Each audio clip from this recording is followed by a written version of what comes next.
Hi, everyone. Thank you for tuning in to Unapologetically Different podcast. This is season 9, episode 65. I'm your co-host, Key. And I'm your co-host, Coach P. And we're back, and it's really good to be back to our regular scheduled programming. Yes. And I don't know if you guys noticed, but we're in a new studio, so it's a new space, new season, new vibe. I'm loving it. It's good to be back in the studio, Key. Facts. Yes, Facts. yes. So we got a lot in store for you this new season. And if you haven't gotten a chance yet, make sure you go check out our last episode, season 8 wrap up, where we discussed topics from last season. And then we also discuss what we've got going on for this new season, season 9. So what do we got, Key? What do we got today? Speaking of this season, we have some new updates. So Secure the Body Bootcamp is on Saturday, June 29th from 10 a.m. to 12 p.m. at the Ripley-Grier studio on 528th Avenue. So please make sure you get your tickets. All of our information is posted on our social media site. Coach P, what can they expect from this epic bootcamp experience? Ooh, I'm so excited about the boot camp. So what they're going to expect, they're going to be able to get some free complimentary juices. So some whole fruit and whole vegetables. We're going to have a full body workout by 2 electric prolific trainers, Jeanette Calderon and Aaron Eason. They're beasts, and I'm really excited. Yes, they are beasts. Yeah, they're amazing. Yeah, great physiques and just great personality, lots of energy. I'm really excited to get that workout and get that full body going.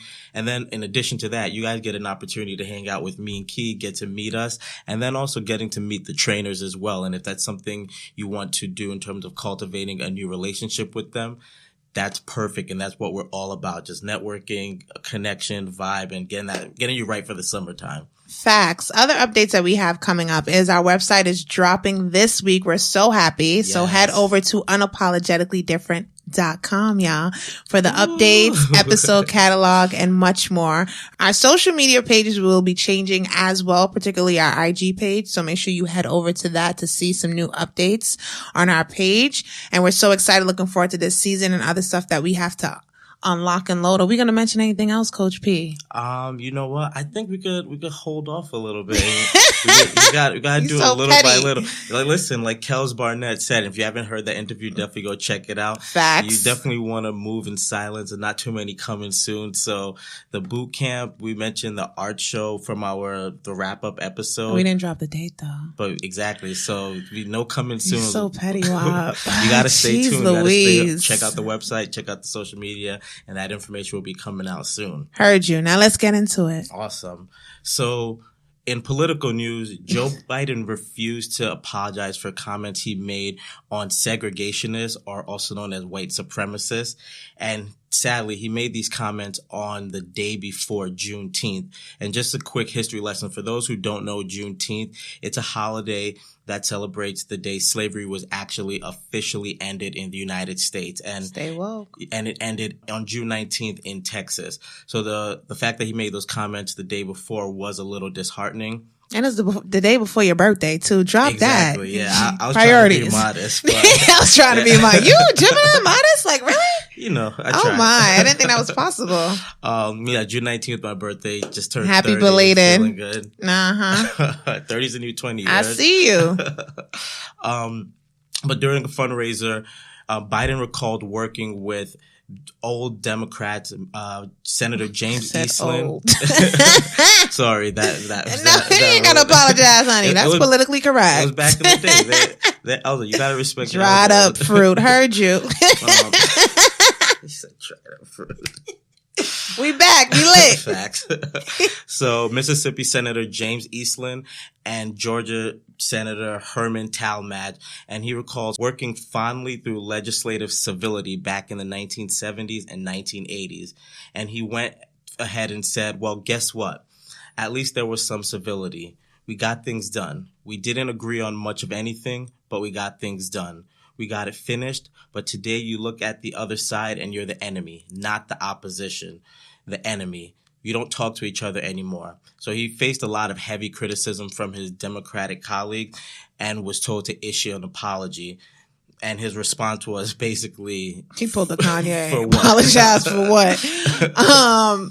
Speaking of, Biden also mentioned how Eastland used to call him at times son. That's how close he was to him. So he used to call him son rather than boy, and referred to Talmadge as one of the meanest guys I've ever knew. So he was kind of trying to add a little more to the context of the things that he was saying. But Cory Booker was like, bruh, Cory Booker got out of character, which is like, it's good to see because you see him entering into this presidential election, but now I feel like he's becoming more and more probably exposing himself when it comes to him speaking about race relations. Yeah. And he definitely came out and he spoke about it, and he said that you don't joke about calling a black man boys. Men like James Eastland use words like that and the racist policies that accompanied them to perpetuate white supremacy and strip black Americans of their very own humanity, which we see going on currently with how our political climate is right now and how we're so divided. Biden think that Cory should apologize because there's not a racist bone in his body and he should know better. Now, we all think we should know better when it comes to Biden because he worked under Obama for 8 years, but now the spotlight's on you, bruh. Nobody wasn't paying you no mind before. And this is not the first incident that has rise since he been on this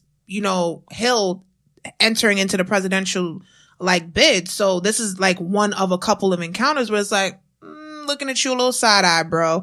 And Cory Booker wasn't the only one to comment on it either. Bill de Blasio came forward. He got something to say. Yeah. Him and his black family. I see you, de Blasio. So he can have a great reality show. Facts. He actually he tweeted a picture of his beautiful family, and underneath the picture, he took it a step further because, Joe de Blasio don't care.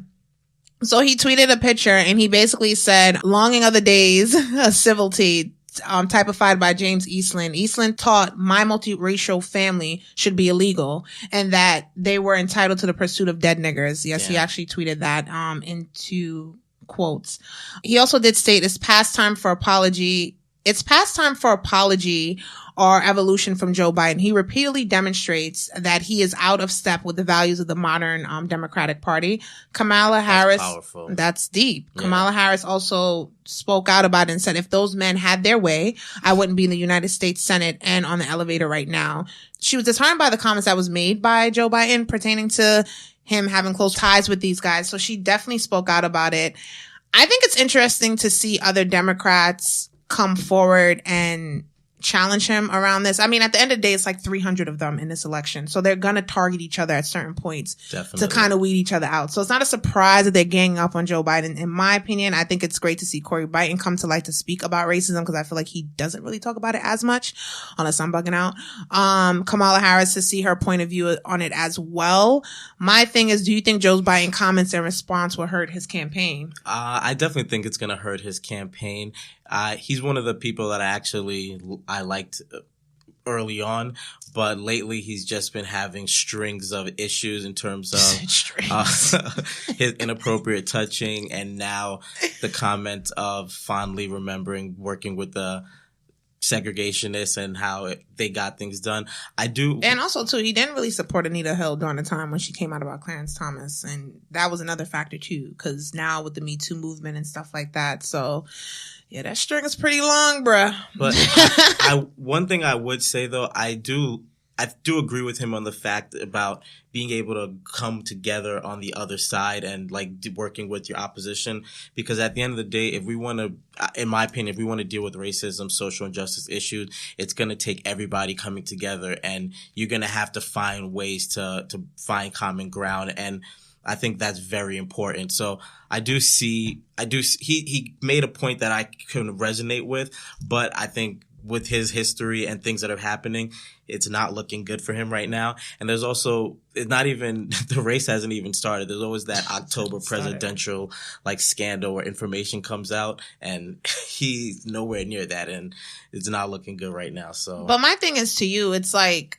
now, to your point, you saying that you think both sides should work together. That's when, it's funny, when we did the episode about Charlottesville and Trump was like, fine people on both sides, you were like, how the hell can you say that? How can you say there are fine peoples on both sides when that side, which is white supremacists, despises a whole other side because of their race? So to turn around and say what he's saying to some degree is like a bit valid and you think we should come together, to me, how can you come together with the race of people who despise you because of your race? Like, it's like you're giving them an okay to dislike you and say, okay, it's okay for you to dislike us, but let's come to a common ground and have a conversation. My main conversation with any white supremacist is that I deserve my equality and my rights that I'm fully deserve, and my life should not be at a disadvantage because I'm a black person in America. How the hell are we going to have that conversation when you don't even believe I deserve the rights that I want? Well, I guess the whole thing is that you have to have that conversation. If people are going to coexist and live together, you have to be able to find a way to see that there's a lot more that unites people than actually separates people. And I was more so saying what Joe Biden was saying in terms of the good old days back in the 70s, 80s. That was... Well, that de Blasio that made that comment about him saying Joe Biden is in the good old days, his mentality. Right, exactly. But like reflecting on working with those guys in the 70s and the 80s, I think reflecting on those times, like those were like the quote unquote golden ages and things were getting done there. I'm not saying I agree with going back to the way things were that during that time period, but it's more so the concept of being able to come together and work with people who not necessarily are on the same page with you. Like with Martin Luther King, he was constantly working with the government and trying to bring people together. And I think unless you're trying to completely separate people, you're going to have to realize, like, listen, outside of our skin color, what really separates us? I want my family to be happy. I want my family to be healthy. I want just like safety, love in my life. Like, so there's a lot more that unites us. And that's kind of what I was getting to, just being able to connect because of that. I mean, I understand that point, but then again, I don't necessarily agree with us. The thing is, Joe made this comment. I'm not sure why he made this comment up or like he spoke about it at this fundraiser. Not sure if he was the question was posed to him or he felt like, hey, let's talk about this. The problem with the conversation when it comes to us working with white supremacists is the political climate of where we're at as a country. We have black people who are getting bombed on their porch in 2019. We posted that on our page. We have Charlottesville happening where people are getting killed, and we have all these police brutality that's happening consistently on consistent basis. Even recently in Phoenix, the cops hold up a whole family and put guns to them because a little girl took a doll, and now Jay-Z is looking into legal counsel for the family, Rock Nation. I say that to say it's one thing to have the conversation about us coming together if we didn't have the person that we have in office now. But the fact that we're not there, maybe when we had Obama in office and we actually had a level-headed, logical thinking president who was about not fine people on both sides, but really like getting to the core of stuff, maybe that could be a conversation to have. And I don't even really think that, but I think we need to really dissect this concept of being civil to each other, because I don't understand how you expect a group of people to be civil to another group of people that dislike them off of their... You didn't even give a chance to know those people. You didn't even give a chance to give them the benefit of the doubt. You didn't even get a chance to understand that demographic. But you want us to come in and work with you to put aside the fact that you dislike us, but then you're not willing to be complicit to that as you being a white supremacist. If you're going to come into contact and work with a black person, to my eyes, racism, you shouldn't be racist anymore. You should be like, how the hell you gonna still work with someone that's still racist? Like, what is a common goal? And what Joe Biden did not speak about in his comments, you claim y'all work together. What did y'all achieve? What demographic did you achieve it for? What demographic benefited from what you achieved? And if it's not black people, then it wasn't you being civil and it wasn't you coming together to work for us. And I'm sorry, maybe if we were in a different political climate, I would think differently and I'd be like, oh yes, let's be on a kumbaya shit. But I'm sorry, black people still dying, police brutality is still happening at high numbers, and our government is practically divided. Even though Trump know what day of the week it is. Like, we not the both sides thing. And I think when it comes to Joe Biden, I'm just going to wrap it up with that, is that he needs to be quicker at his apologies. This is not the first time he's been like, I don't need to apologize, or he's been apprehensive about apologizing. You want to be commander-in-chief of the United States of America. You need to take into account how people may perceive you, and you may rub people the wrong way. And being the bigger person, when they go low, we go high. Be the bigger person, own up to your apology, and move on. And I'm going to need him to get it together, because you had Obama for 8 years. You got Simone Saunders, who's a part of your campaign. I'm going to need them to gather him together. Be like, listen, when it comes to race, it should not be a problem with you. There shouldn't even be an issue. Okay? So I'm going to need you to gather it up, get it together, make your apology, and move forward. And hopefully you don't have any other incidents that's going to be like, Joe, I'm looking at you a little side eye because you just might not get my vote. I'm going to keep it 100. Ooh, that was a Anything lot. else? No, I think you said Felt the heat off. I got into it a little. I was like, you know how I do. Starting off the season strong. I like it. Jogging the judge. All right. Switching gears a bit. Do you want to add anything else, Coach P? Because I know you've been on your Kumbaya Utopia trip. I don't want to pass up that opportunity for you. No. I felt like I said what I had to say, and you said you. what you had to say. I think if I'm going to make like an ending statement about that, I just think the alternative is to not listen and not hear what the other side has to say. And I think if you're doing that, it's two groups of people talking at each other and not working towards a common goal. I don't think it's simple. I don't think it's easy, but I think it's necessary and what's required to actually get past it or get through this blemish that's been on human history. So since the beginning of time, basically. Facts. Heard you. Switching gears. Okay. I mean, we agree to disagree like we always do, Facts. but it's cool. Unapologetically different. Facts. Switching gears now, Pride is coming up in New York City on June 30th, Pride Parade. Shout out to everybody who's going to be attending. Shout out. A shout out. And speaking of, I think it's just so great to see around this time when it comes to Pride and LGBTQ community, the parents who are very supportive. And speaking of Dwayne Wade, Dwayne's 12-year-old son Zion attended his first Pride Parade this year. It was super dope. Dwayne was super supportive of his son. He wasn't able to make it at the time because, yes, I know he's retired now, but at the time when his son attended the Pride Parade, Dwayne was busy on the road with NBA, but Gabrielle Union is his son's stepmom, was also there with him to celebrate, and also his older brother, Dwayne's older son as well. So it was just so good to see. And if you see through the photos, he looks so happy and so cute in his little outfits, and then he got his he looks so happy. I think that's what I like about the pictures, that he look, and that's what I like to see. And I'm not trying to say it to be like anytime. I love to see kids who are a part of the LGBTQ community when they could be true into who they are and wear your rainbow colors or what have you and be happy. And you see that so much through the pictures that he have. And I was like, this is so dope. I mean, I don't recall seeing that growing up.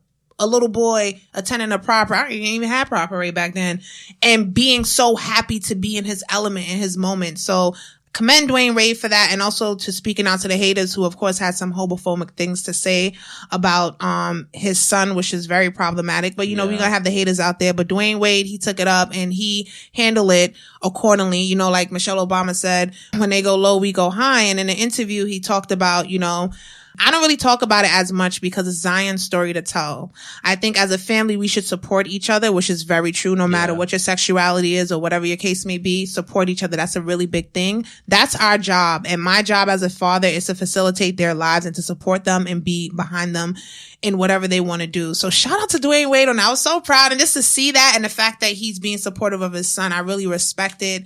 And hopefully his son gets to be an advocate and also do great things in the community. Yeah, that's really dope that Dwayne Wade, like you said, we actually had a conversation about this a few days ago in terms of the world may be judging these kids, but it's really important about being able to go home and having that peace and that support at home. So that's really dope and Dwayne being a public figure coming out and proudly advocating and supporting his son. So I love to see that.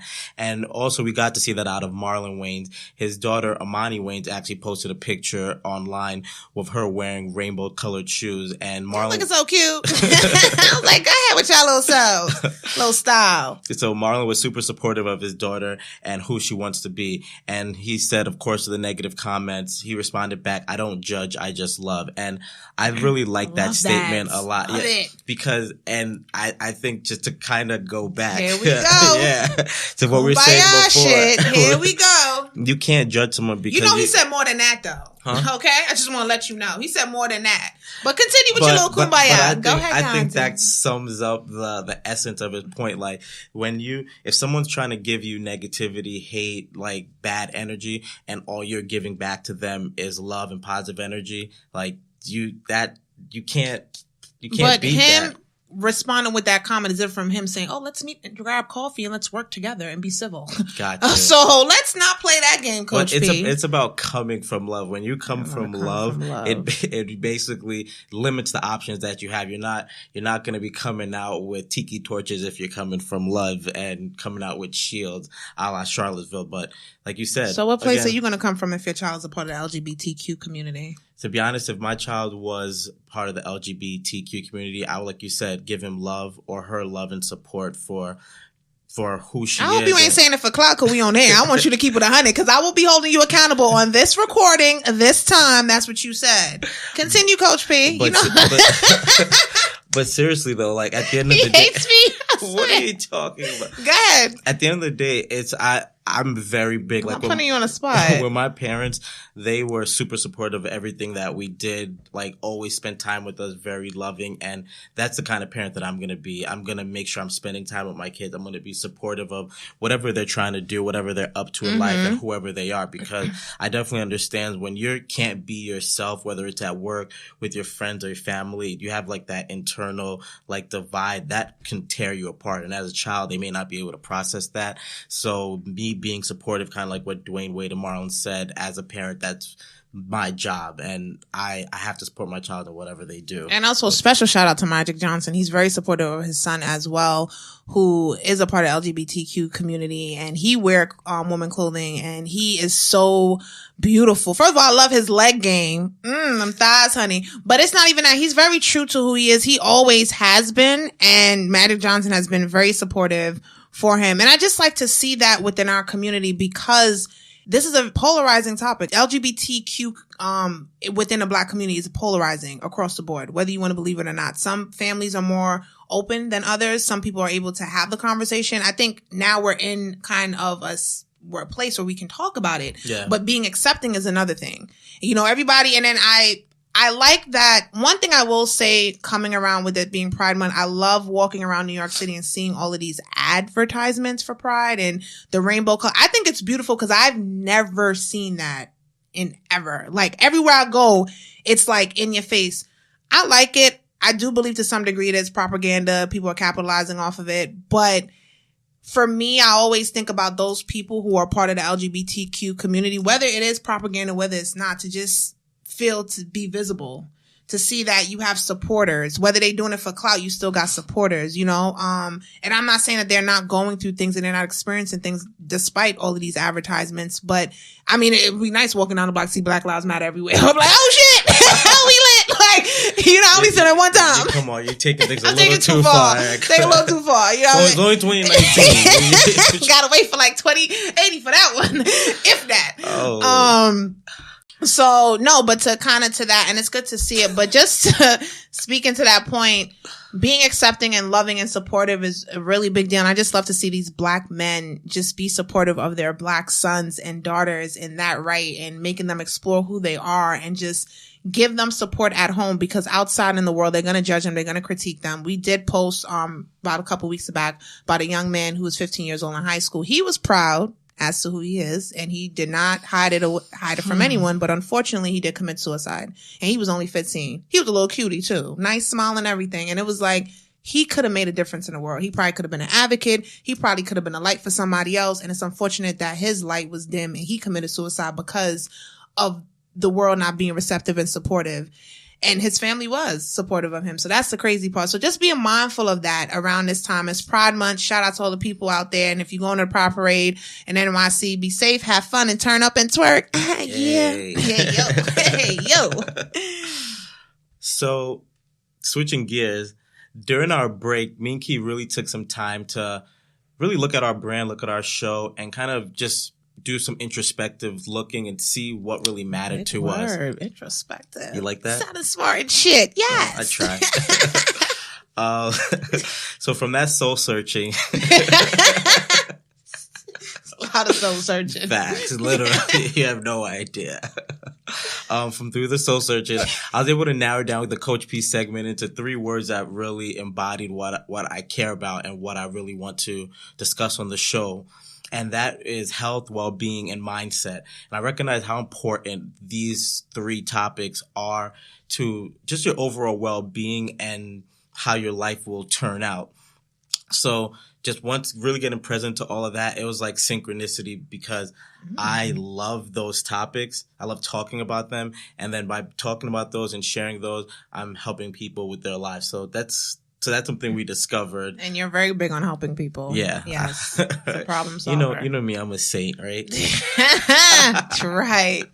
You're Gemini ass. Which side of the coin we on? You know how y'all do. I'm actually realizing that as a Gemini, I definitely do have multiple personalities. Y'all are two-faced. Yes. Mm-hmm. I used to say the two faces were one is dope and one is amazing. That's not for you. That's not? I'm playing. We could get on. We could talk about that another time. But with that in mind, just really wanting to focus on health, well-being, and mindset, this topic of Coach P dropping gem, we really want to discuss fitness. And summer is here and it's time to get right and get ready. So some people have been putting in that work all winter, all spring, getting ready for the summertime. But if you haven't, it's not too late. Like Key mentioned in the beginning of the episode, the Secure the Body Bootcamp is going to be June 29th at the Ripley-Grier studio in Manhattan. And we're really looking forward to it because it's going to be an opportunity for us to shed some weight, get some sweat on, and just step into being the best version for the summertime.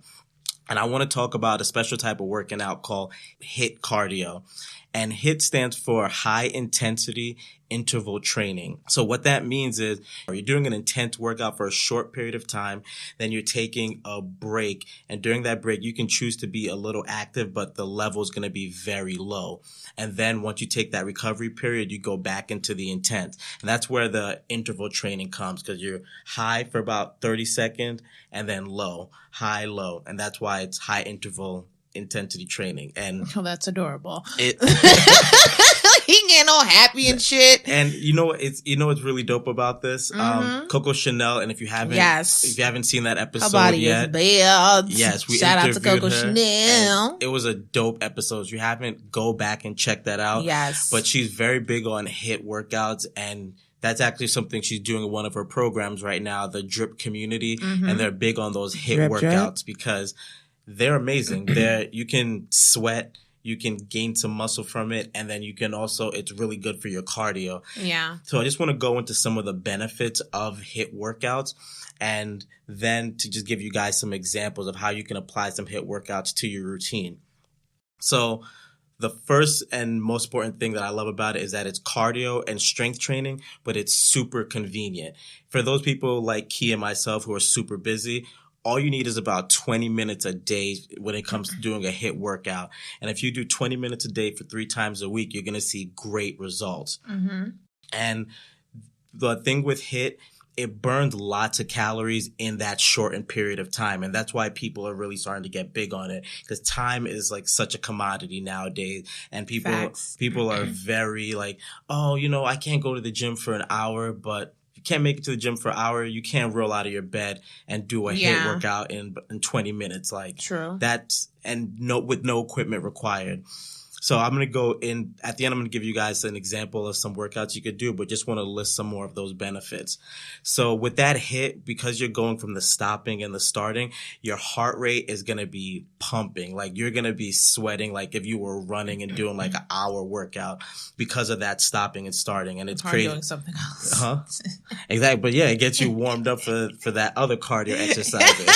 Because you're really pumping that heart muscle. A little back shot workout, yeah. Oh, God. Wow. Can we edit that out? It's a family show. Holy moly.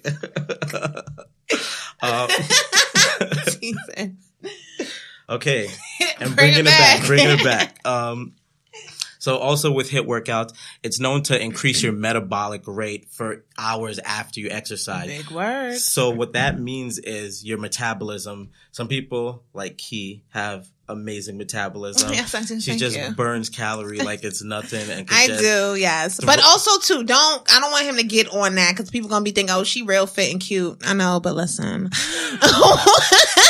I was also going to say, I've never seen someone to throw down Popeyes like you, but keep that slim weight. 2 thighs, bro. The sweet heat sauce and the buffalo with the biscuit shit. I'm about to get Popeye, what's up? We need that sponsorship. Facts, bro. Bring it over here. We can put you right here. Word, me and them commercials. But no, real talk. I walk. I'm a very active person. I do like to walk. If I'm sitting at my desk for long periods of time, I go around the block and I'll walk for like an hour. 30, 45 minutes just walking, probably 10, 12 blocks. I work by Central Park, so I'll walk in there.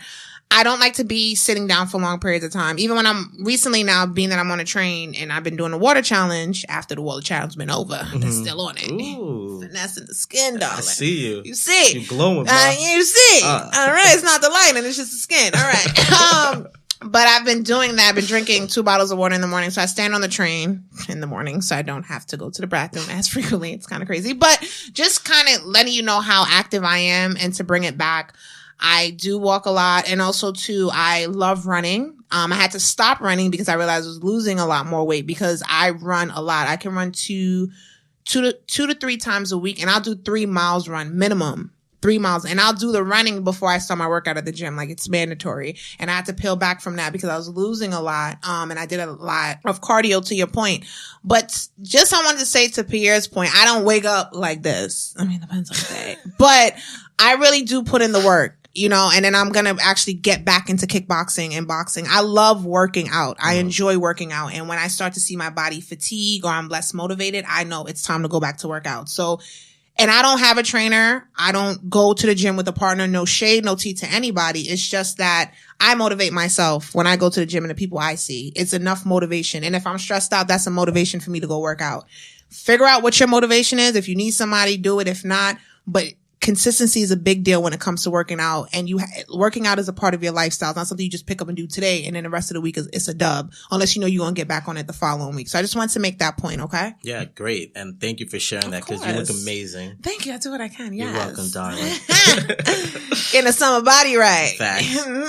So yeah, like I was saying, in terms of the HIIT, it increases your metabolism for hours after your workout. So what that means is your body's going to be burning fat and just burning more fuel for hours after you worked out. So even if you worked out for 20 minutes, 4, 5, 6 hours after your workout, your body's still getting rid of that fat because it's intense. You have to definitely try it to really experience and see what that's like, but it's definitely a game changer. And then also studies have shown that HIIT workouts work on shifting your body from using carbs for energy and fat. So just naturally having it going to just burn that fat and helps trim that waistline is super beneficial. Time out. So with the whole, say you do that the speed drills you've been saying, and then you doing like protein shake, because I do like the whey protein from GNC. Shout out to GNC, by the way. That vanilla flavor is so good, and it got banana and strawberry. So say GNC, we're looking for sponsors, so holler at us. Holla. We got a space for you. Plenty of space. Do you think, I'm just asking, to do, when you doing this high intensity stuff, should your eating habits be the same, or like should you be having more because if you're burning more, you should be taking more intake, and does those protein affect it? Well, so the thing is, it really all depends on what you're trying to do. If you're just trying to do some cardio to really just get your heart rate up and just get some cardiovascular workout, and you're not really trying to lose much weight, you may want to take in a little bit more food because now you're burning more calories if you weren't working out. Okay. So when you're losing weight, it's really all about the calories burned versus the calories you're taking in. So if you're increasing you're increasing the calories you're burning by implementing HIIT workout or just any workout in general, then if you want to lose weight, then you may keep your calories the way they are. So you're just only increasing the calories you're burning. But if you want to maintain your weight, but you still want to do the workout just to get the benefits of it, then you may eat a little bit more food. Okay. But just I think one of the most important things is timing. So having the protein right after you work out is definitely beneficial. Before. Right, because then it's just coming into your body and just helping fueling you. Yeah. Especially with these HIIT workouts, it definitely, you're gonna feel it in your body, and even though it's 20 minutes. And the last benefit I wanted to mention was that studies have shown that up to 17% of the fat that you lose is visceral fat when you're doing HIIT workouts. And visceral fat is the fat right around your stomach area. So like that midline, those love handles. So especially for the summertime, that's definitely who handling those? Anyway, so you said 17%?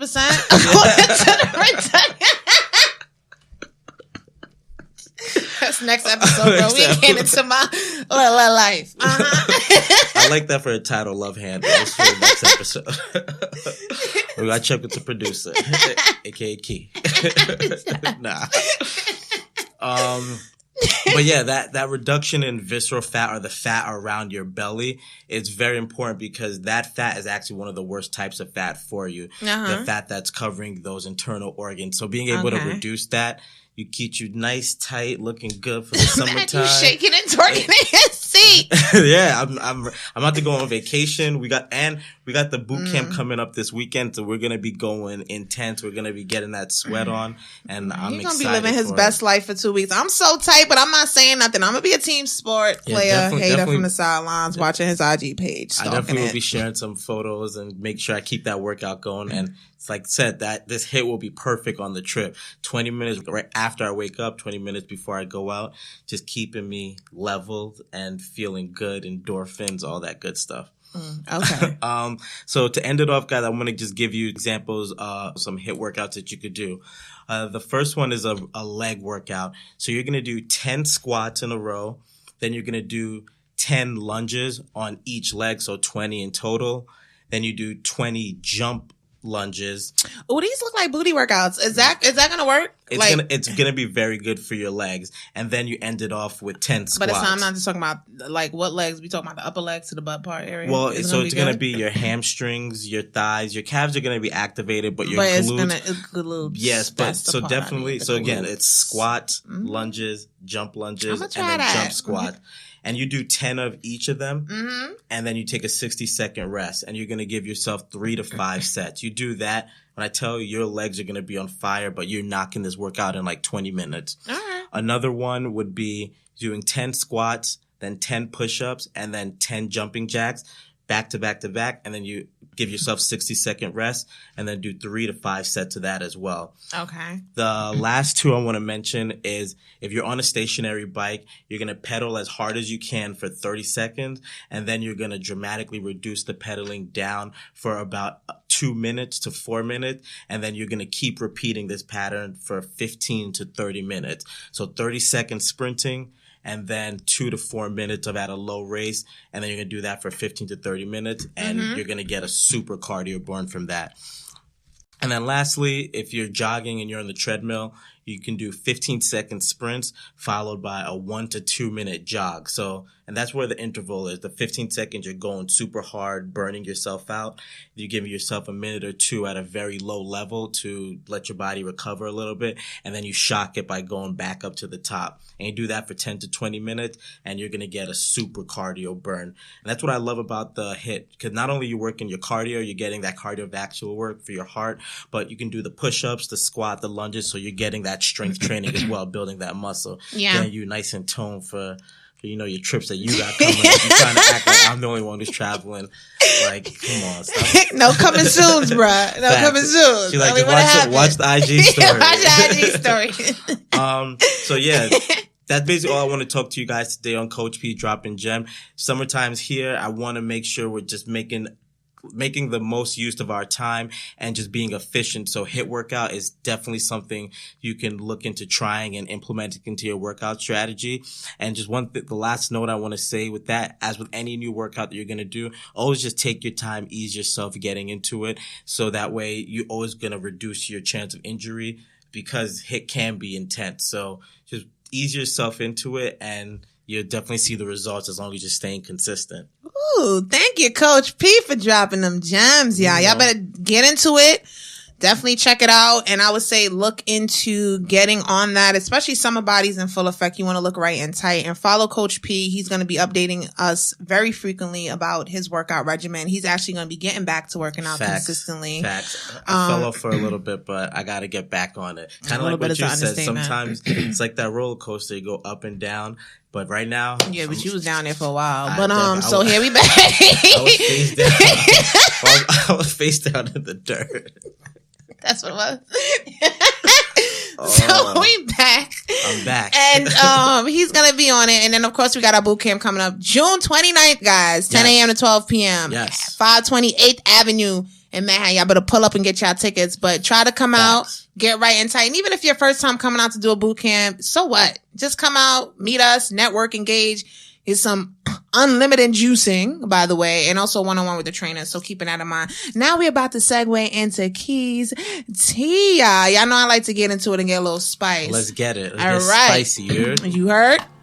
You talking shit? Nah, just spitting facts. It's keystea. So now we getting into this edition of Tory Lanez versus colorism.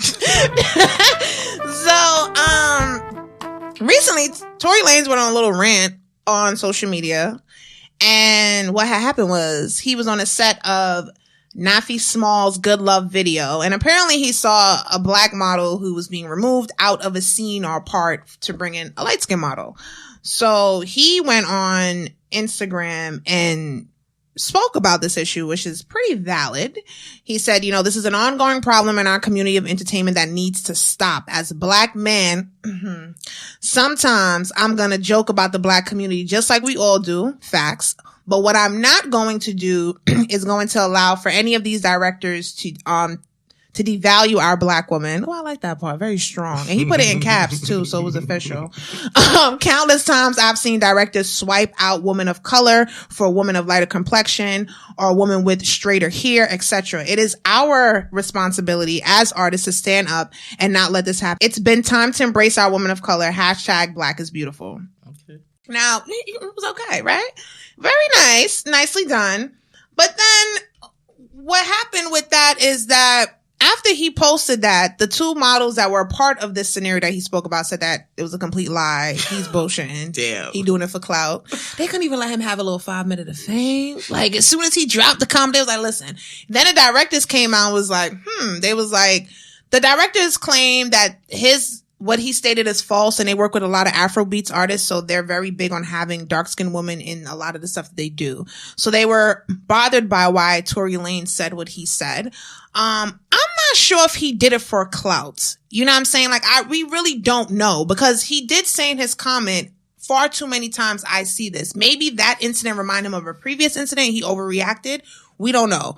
If he did do it for clout, because then somebody was saying, I was going to the shade room, shout out to the shade room, and somebody was saying, like, he trying to make up for the fact that he made a comment about black women a while ago. I never heard that comment. I'm not sure how true it is. If it is and he trying to make up for it, that's not the way to go if you're doing it for clout, Tory. Get it together. If he is doing it for clout, and it's not even about that incident that happened previously, if it did happen and he's doing it for clout, yes, that is bothersome to me, because it's like, all right, you can't talk about this topic outright without having to set up something on a set. He could have just went on Twitter and just talked about it, and guarantee he would have got a lot of more retweets, likes, follows, what have you, and it would have been more of an engaging conversation than opposed to you doing it for clout. So if he did it for clout, I understand people attacking him and getting at him. Do what it do. But if he actually didn't do it for clout, and he said, he did a follow-up about it and said how people twist and turn what he said, the internet has a way of doing that, which is very true. Valid. It's very valid. We get on them trolls on our page, but you know how I do. But if that's in fact true, and I will give it to him, it is a valid conversation. Let's keep it 100. Like, there's not a lot of dark-skinned women in these hip-hop videos. And I stopped watching hip-hop videos for a minute, because I'm like, there's no proper representation. You know what I'm saying? I'm gonna keep it. You know what video I like currently that I'm obsessed with is Twerk by City Girls and Cardi B. And it's not because they shaking their ass and they half naked, because that is definitely motivation. That is not the reason why I like that video. That is the main reason why your ass like that video. Something about the cinematography. It just catches the essence of the song. Drop a low, girl. Drop a low. Hey. But what I will say is, it's not about that part, which I'm not going to front. They shaking their ass to give me motivation to get to somebody, okay? But what I like about that video is the plethora of dark-skinned chicks in the video. Like, I'm just like, it's mad dark-skinned shorties in here. Like, I'd never seen a variation of complexion in all black women in my life. Like, I couldn't even recall. I'm like, what the hell? And of course, we see who did it. Black female artist. What black rapper, or black male for that matter, that is a rapper in the industry that's actually putting those videos together?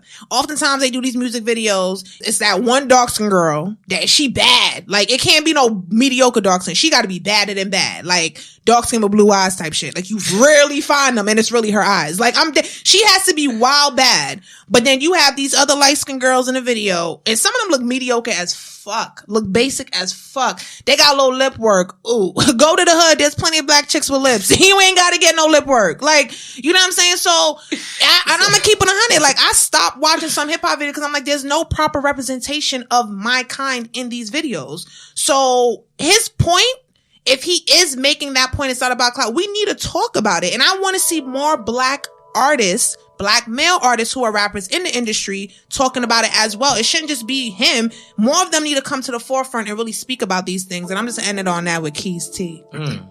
Damn. Okay, I see you.